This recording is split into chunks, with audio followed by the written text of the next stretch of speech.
जब मैं रोज़ सवेरे उठकर अपनी ननद को जागने के लिए उनके कमरे में जाती तो देखती कि उसका पूरा बिस्तर गीला होता था और कभी कभी सफ़ेद चादर पर खून भी लगा होता था।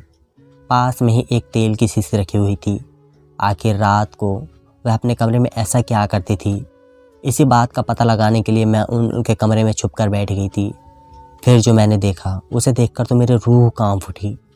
मैंने देखा कि मेरी ननद तो अपने शरीर पर मेरा नाम निशा है। एक दिन पहले ही मेरी शादी दिनेश से हुई थी। मेरा ससुराल में दिनेश की छोटी बहन और माँ थी। दिनेश के पिताजी उनके बचपन से ही गुजर चुके थे। आज मेरे ससुर में पहला दिन था।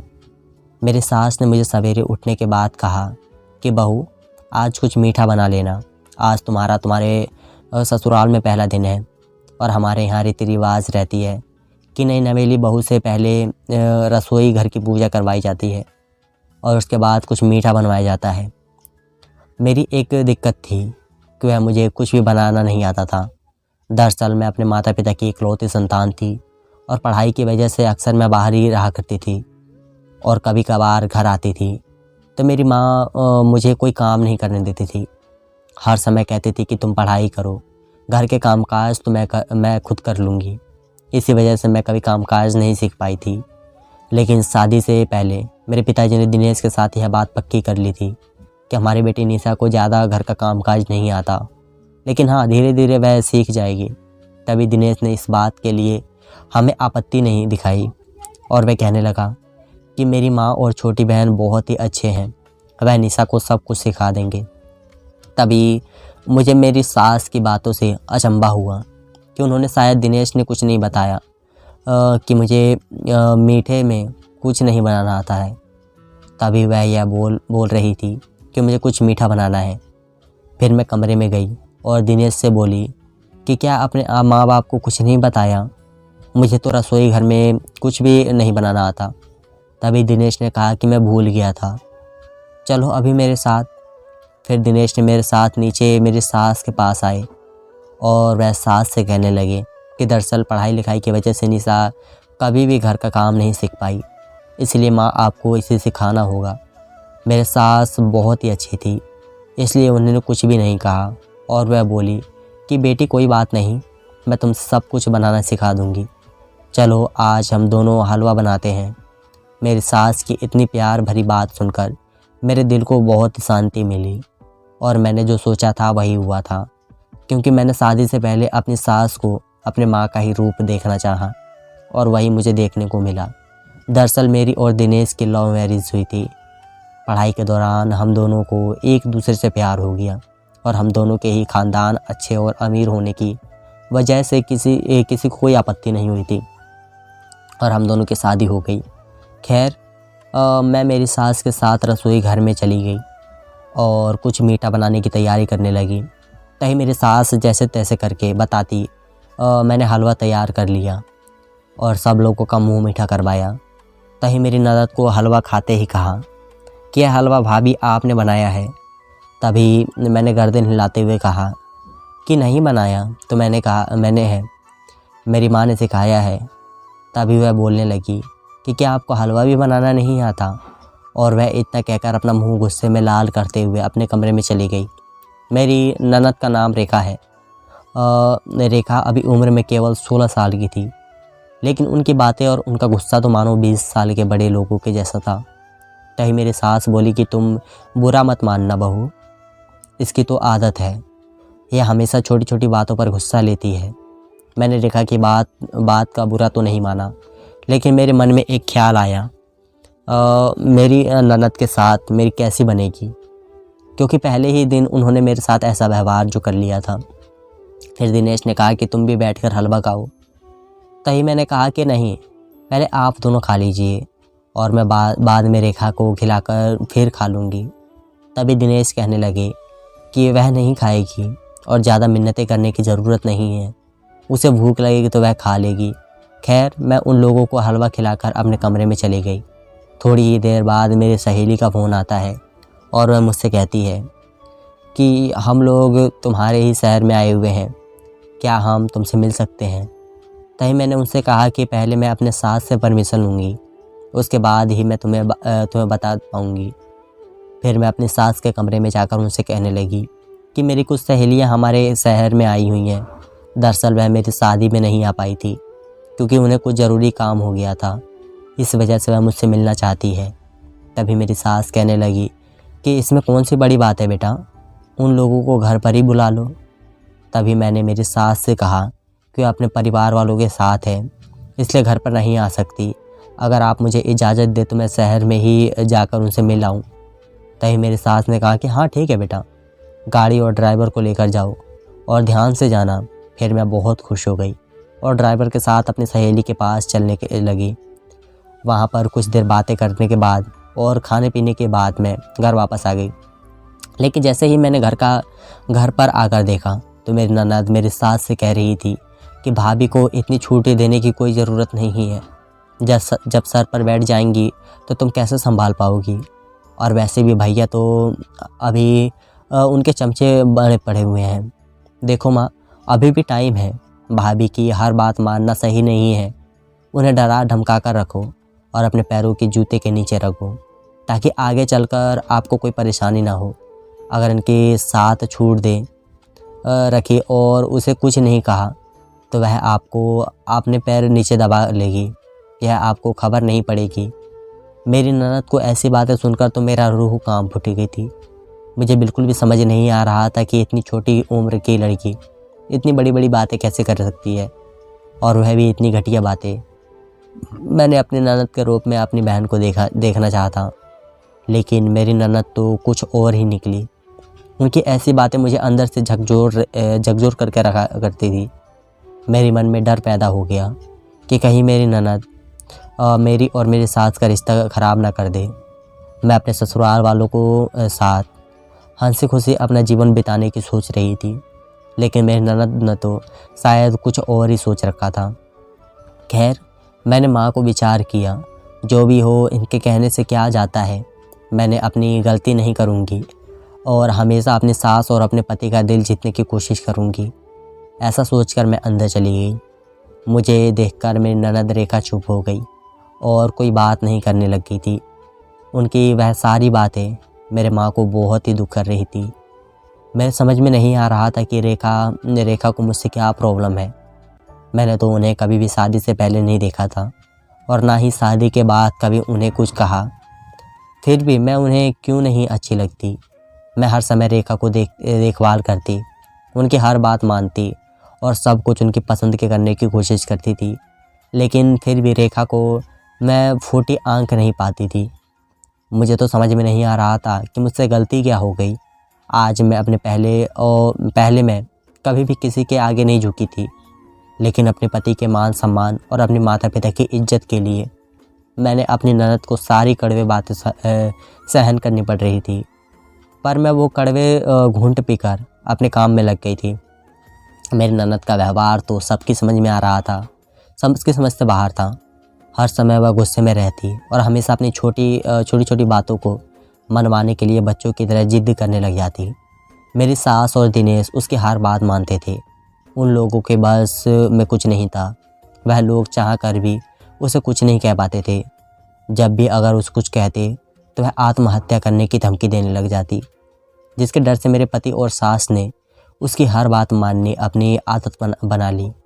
खैर, कड़वी बातें और चुगली करना तो जैसे मेरी ननद का पेश बन चुका था। छोटी छोटी बातों पर मेरी सास को भड़काने लगती, लेकिन मेरी सास इतनी समझदार थी कि उसकी हर बातों को अनदेखा कर देती थी। यही बात मुझे सबसे ज़्यादा अच्छी लगी थी। खैर, एक दिन मेरी सास ने मुझे कहा कि अब रेखा के स्कूल शुरू होने वाले हैं, इसलिए बहू उठकर उसे रोज़ाना उठा दिया करना। इसे देरी में उठने की आदत है। मैं मंदिर चली जाती हूँ, इसलिए उसे उठा नहीं पाऊँगी, इसलिए तुम उठा देना।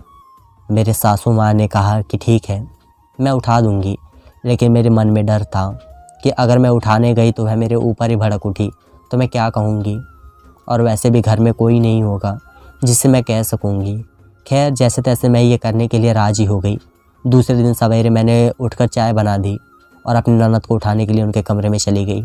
जैसे ही मैं उनके कमरे में गई तो वहाँ पर एक ऐसा नज़ारा देखा जिसे देखकर मेरी रूह कांप उठी। मैंने देखा कि मेरे नंद का पूरा बिस्तर गीला पड़ा हुआ था, जैसे पानी गिरा हुआ हो, और कहीं कहीं खून के धब्बे भी थे और उनके बगल में ही एक तेल की शीशी भी पड़ी हुई थी जिसमें से कुछ तेल निकला हुआ था। मुझे तो समझ में नहीं आ रहा था कि यह तेल मेरी ननद के कमरे में क्या कर रहा है और उन्हें भला तेल की क्या ज़रूरत पड़ गई। खैर, मैंने अपनी ननद से इस बारे में कुछ नहीं पूछा, ना ही कोई बात की, क्योंकि मैं अपनी ननद के स्वभाव से बिल्कुल वाकिफ़ थी। मैं नहीं चाहती थी कि किसी भी तरह से घर में हंगामा हो, इसलिए मैं चुप हो गई और मैंने अपनी ननद को प्यार से बुलाते हुए कहा कि उठ जाइए, आपके स्कूल का समय होने वाला है, चाय भी बना दी है। तभी मेरी ननद बिना कुछ बोले सीधा उठकर बाथरूम में चली गई। मैं भी अपने कमरे में आ गई और नहाने की तैयारी करने लगी। खैर, अब तो यह रोज़ाना का ही हो गया था। जब भी मैं सवेरे अपनी ननद के कमरे में जाती तो उनके बगल में तेल की शीशी पड़ी हुई होती थी जिसमें से थोड़ा थोड़ा तेल निकला होता और उनके पूरे बिस्तर पर खून के धब्बे और पानी जैसा कुछ गिरा हुआ होता। मुझे तो कुछ भी समझ में नहीं आ रहा था कि आखिर यह अपने कमरे में ऐसा क्यों करती क्या है, और उनके बाल और कपड़े पूरी तरह से बिखरे हुए होते थे। मेरे मन में ना जाने क्यों गलत गलत शक पैदा हो रहे थे, लेकिन मैं फिर भी अपनी ज़ुबान को नहीं खोल पाई क्योंकि बिना पूरी बात जाने कुछ नहीं बोल सकती थी।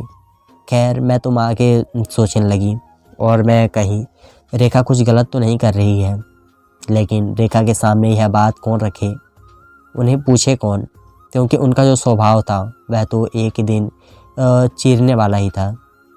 वह समय चिड़चिड़ापन और गुस्से से रहना और हर समय चुगली जैसे अफवाह फैलाना तो जैसे उनकी आम आदत थी। लेकिन खैर, मैं अपनी चुप नहीं रह सकती थी क्योंकि वह मेरी ननद थी। उनके स्वभाव चाहे जैसा भी हो, लेकिन उसका सही गलत का ध्यान रखना तो मेरी भी जिम्मेदारी थी। लेकिन यह बात कैसे कर सकती थी, क्योंकि अगर अपनी सास और दिनेश से करती तो जब वह बात रेखा को पता चलती तो पता नहीं वह क्या हंगामा कर देती और मेरे बिना गलती वह सबको मेरी भड़काती रहती। और मैं तो उसके बाद तो पता नहीं वह क्या कर बैठती। शायद इसी डर से मैं इतने दिन तक कुछ भी नहीं बोल पाई। जब भी विदेश या अपनी सास से बात करने की कोशिश करती तो मेरे मन में डर पैदा हो जाया करता कि कहीं रेखा ने हम दोनों के रिश्ते को ख़राब कर दिया तो क्या होगा। इसी डर से मेरे पैर वापस पीछे हट जाते। लेकिन फिर मैंने सोचा कि क्यों ना मेरी ननद के ऊपर नज़र रख कर देखा जाए कि आखिर वह करती क्या है। शायद इसी से ही पूरी बात का पता चलेगा। खैर, कुछ ही देर बाद मैं देखती हूँ कि रेखा मेरी सासू माँ के ऊपर चिल्ला रही थी। पता नहीं उन्हें किस बात की दिक्कत हो गई थी।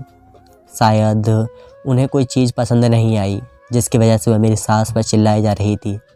मेरी सास उन्हें समझा रही थी लेकिन समझने का नाम ही नहीं ले रही थी।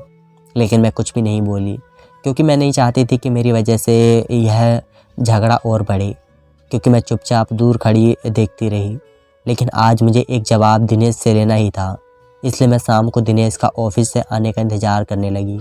शाम को दिनेश के आने के बाद खाना वगैरह खाकर जब हम लोग कमरे में गए तो मैंने दिनेश से पूछा कि दिनेश, मुझे आपसे एक बात पूछनी है, क्या आप बताओगे?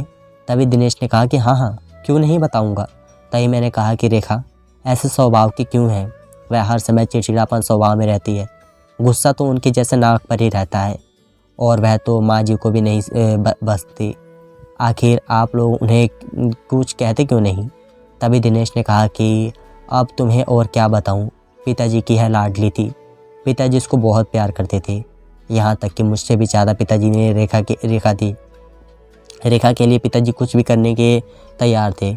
इसलिए जब पिताजी की डेथ हुई थी तो बाद में मैंने और माँ ने पिताजी की जगह ले ली और रेखा को कभी कुछ नहीं कहा। रेखा जो मांगती वह उसे ला कर दे दिया जाता, जो भी वह बोलती उसको पूरा करते और उसे गुस्सा आता तो हम लोग उससे गुस्से को सहन कर लेते। शायद इसी वजह से रेखा एकदम बिगड़ गई और अब हमारे हाथों से निकल गई।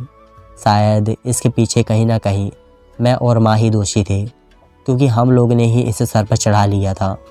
अब तो हम लोगों को समझ में आ चुका था कि इतना लाड प्यार भी ठीक नहीं रहता जितनी हम लोगों ने रेखा को दे दिया था। लाड प्यार अपनी जगह होता है और समझाइश अपनी जगह। दिनेश की बातें सुनकर मुझे उन पर बहुत दया आई और वह इतने परेशान रहते हैं। पता नहीं रेखा क्यों नहीं समझती इस बात को, लेकिन मुझे रेखा की यह बात सबसे हैरान कर देने वाली थी कि उनकी इतनी कम उम्र नहीं थी जितनी उसकी बातें बड़ी होती थी, वह हर काम ऐसे करती थी जैसे घर में सबसे बड़े वही हो। लेकिन मैं दिनेश से उनके कमरे वाली बात बताने ही वाली थी। फिर अचानक मेरे कदम रुक गए और मुझसे ख्याल आया कि मैंने तो प्लान बनाया था कि रेखा के कमरे में छुपकर यह सब कुछ देखना है। तभी जानकर पूरी बात मेरे समझ में आ जाएगी, फिर मैं सब घर वालों को कहूँगी। मैं बिना पूरी बात जाने कुछ नहीं बोल सकती। खैर, ऐसा सोचकर मैं और दिनेश सो गए। सवेरे उठकर मैं अपने काम में लग गई और रेखा को उठाने गई तो देखा कि रोज़ाना की तरह वही हरकत हुई है।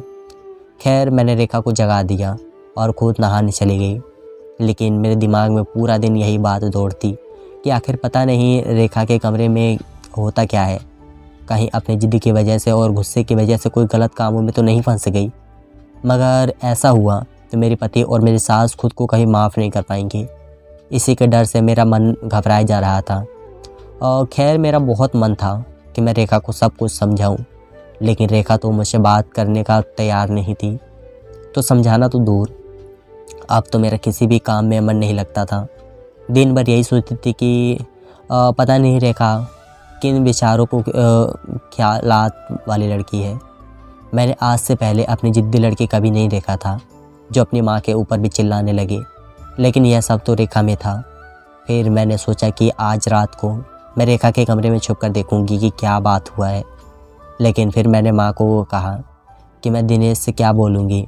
तभी मैंने सोचा कि मैं दिनेश को सुलाकर यह काम करूँगी और दिनेश की नींद की दवाई दे दूँगी। मैंने माँ की बहुत ही शर्माई थी कि मैं दिनेश की नींद में दवाई दे रही हूँ, लेकिन मुझे रेखा की सच्चाई जानने के लिए आज के लिए ही ऐसा काम करना था। तो खैर, मैंने दिनेश को नींद की दवाई दी और उसे सुला दिया।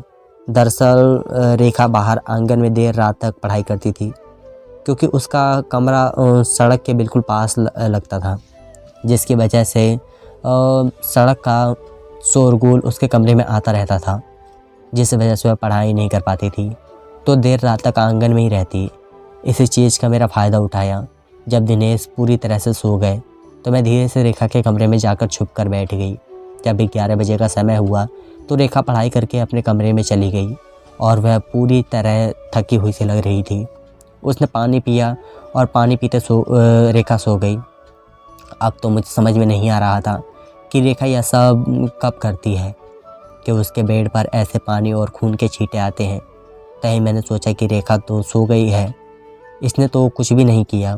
फिर मैंने सोचा कि शायद मैं ही गलत सोच रही थी।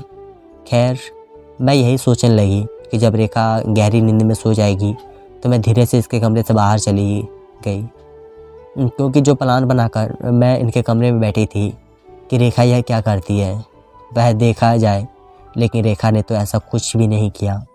तो अब मुझे तो बाहर जाना ही था। फिर मैं रेखा के सोने का इंतज़ार करने लगी। थोड़ी ही देर बाद जब रेखा गहरी नींद में सो गई और उसके खर्राटे निकलने लगे तो मैं धीरे से निकलकर कमरे से बाहर जाने लगी।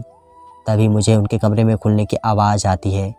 मैं वापस उस जगह पर बैठ जाती हूँ और यह सब देखने लगती हूँ कि कमरे में अंदर कौन आया है, और वह भी इस वक्त। तभी मैंने जो देखा उसे देखकर तो मेरी रूह कांप उठी। मेरी तो हालात ख़राब हो गई कि ऐसा क्या हो सकता है। तभी मैंने देखा कि मेरी सास रेखा के कमरे में आती है। उसके हाथ में बहुत सारा पानी होता है और दूसरे हाथ में खून जैसा कुछ होता है और तीसरे हाथ में एक नारियल और कुछ उसके ऊपर कुछ बंधा हुआ होता है। मुझे तो समझ में नहीं आ रहा था कि मेरी सास यह सब क्या लेकर आई है और यह कहने वाली थी। और तभी मैंने देखा कि मेरी सास रेखा के ऊपर से वह नारियल उतारवाने लगी और उस पानी के छींटे रेखा के ऊपर डालने लगी और उसके पूरे बेड पर डाल दिए और वह खून जैसा कुछ निकला और रेखा के पूरे बेड पर और उसके पूरे कमर में छिड़कने लगी और रेखा के ऊपर भी छिड़क दिए। रेखा पूरी तरह गहरी नींद में सो रही थी, उसे कुछ भी पता नहीं था और फिर उसके साथ क्या हो रहा था, लेकिन मुझसे रहा नहीं गया। मुझे यह सब जानना था, इसलिए मैं झट से उस कोने से बाहर निकल गई। मुझे अचानक वहाँ देखकर मेरी सास एकदम से घबरा गई और उनके पूरे चेहरे पर पसीना आ गया। वह घबराते हुए बोली कि बहू, तुम यहाँ क्या कर रही हो? तभी मैंने मेरी सास से कहा कि यही सवाल तो मुझे आपसे पूछना चाहिए कि आप यहाँ पर क्या कर रहे हो। तभी हम दोनों पर शोर सुनकर रेखा भी अपने बिस्तर से उठकर खड़ी हुई और वह गुस्से होते हुए बोली कि आप दोनों मेरे कमरे में इतनी रात को क्या कर रहे हो। तभी मैं कुछ नहीं बोली, लेकिन मेरे सास ने मेरे सामने हाथ जोड़ते हुए कहा कि बहू, मेरा कोई गलत इरादा नहीं था, मुझे माफ़ कर दो। तभी मैंने अपनी सास से कहा कि माँ जी, मुझे बताइए आप यह सब क्या कर रही थी, आप क्या कोई तंत्र विद्या कर रही थी। तभी मेरी सास बोली कि हाँ बहू, दरअसल रेखा का स्वभाव और इसका गुस्सैलापन देखकर मुझे मन में बहुत ही डर रहता था कि कल को इसकी शादी हो जाएगी तो वह अपने ससुराल में कैसे मैनेज कर पाएगी, और हम लोगों को तो रोज़ इसके उलझावे मिलेंगे। लेकिन मैं रेखा को समझाने की कोशिश करती, लेकिन यह तो कभी नहीं समझती। इसलिए मेरी सहेली ने मुझे एक तांत्रिक बाबा का पता बताया। मैं उस तांत्रिक बाबा के पास गई तो उसने कहा कि यह उपाय किया करो, रोज़ाना एक नारियल लिया करो और रात को 12 बजते ही उस लड़के के ऊपर से उतरवाने लग जाया करो। और यह तांत्रिक का लाल रंग है, और जो उसके ऊपर छींट दिया करो। और यह पवित्र जल है, इसके छींटे भी दे दिया करो। और वह नारियल दूसरे दिन कहीं दूर फेंक दिया करो, जिससे उसका क्रोध दूर हो जाएगा और वह एक अच्छी लड़की बन जाएगी। मैं काफ़ी दिनों से यह उपाय कर रही थी। मैंने अपनी सास को कहा कि ऐसा अब हमें भी तो बता सकती थी। तभी मेरी सास बोली कि मुझे बाबा जी ने कहा था कि इस बारे में घर में किसी को भी नहीं पता चलना चाहिए। तभी रेखा के भी आंखों से आंसू आ गए। वह कहने लगी कि मुझे माफ़ कर दो, मेरे इस चिड़चिड़ापन और गुस्सैला स्वभाव की वजह से पता नहीं मेरी माँ को क्या करना पड़ रहा है। दरअसल मुझे मेरे जिद और गुस्से के आगे कुछ भी नहीं दिखाई दे रहा था। मैं हर समय यही सोचती थी कि जिस तरह बचपन में मेरी सारी ज़रूरतें पूरी होती जा रही थी, सब लोग मुझे सुनते हैं, वैसे भी आगे हो जाएगा। मैंने अपने जीवन के आगे बारे में ज़रा सा भी ख्याल नहीं किया। रेखा ने मुझसे भी माफ़ी मांगी और कहा कि भाभी, मुझे माफ़ कर दो, मुझसे बहुत बड़ी गलती हो गई। आज के बाद मैं अपने अंदर सुधार करूँगी। रेखा के सुधरने की खुशी से ज़्यादा मुझे एक दुख था कि मेरी सास अंधविश्वास में पड़ चुकी थी। तभी मैंने मेरी सास से कहा कि माँ जी, इस अंधविश्वास के चक्कर में मत पड़ा कीजिएगा, यह बिल्कुल गलत होता है, इसमें लोग अपना घर बर्बाद कर लेते हैं।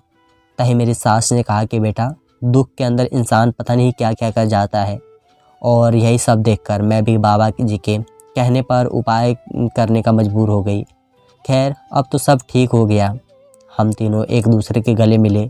दूसरे दिन सवेरे दिनेश ने उठकर रेखा का ऐसा बदलाव देखा जो उन्होंने कहीं पहले नहीं देखा था। रेखा बिल्कुल शांत स्वभाव की थी और घर में हाथ बटा रही थी, और सबसे बड़ी बात तो वह मुझसे इतने प्यार से बोल रही थी मानो सालों से हम एक दूसरे की अच्छी सहेली हो। दिनेश को यह सब देखकर विश्वास नहीं हुआ। वह कहने लगी कि क्या हुआ भाई, घर में कोई शक्ति चल गई है क्या। तभी मेरी सास ने दिनेश को सारी बात बताई। दिनेश को भी माँ के अंधविश्वास के ऊपर गुस्सा आया, लेकिन रेखा के सुधरने की खुशी उस गुस्से के ऊपर भारी पड़ गई। फिर हम चारों लोगों ने भगवान का शुक्रिया किया। अब तो मेरे चेहरे पर मुस्कान आ चुकी थी कि शायद देरों से ही सही, लेकिन मेरी ननद एक अच्छे रास्ते की ओर चल पड़ी है। धन्यवाद दोस्तों। अगर आपको कहानी अच्छी लगी हो तो हमारे वीडियो को लाइक, शेयर और हमारे चैनल को सब्सक्राइब ज़रूर कीजिएगा। और आप चैनल पर नए हैं तो बेल आइकन को प्रेस करके ऑल पर सिलेक्ट कर लीजिएगा, ताकि जब भी हम वीडियो अपलोड करें तो आपके पास नोटिफिकेशन सबसे पहले जाए। धन्यवाद।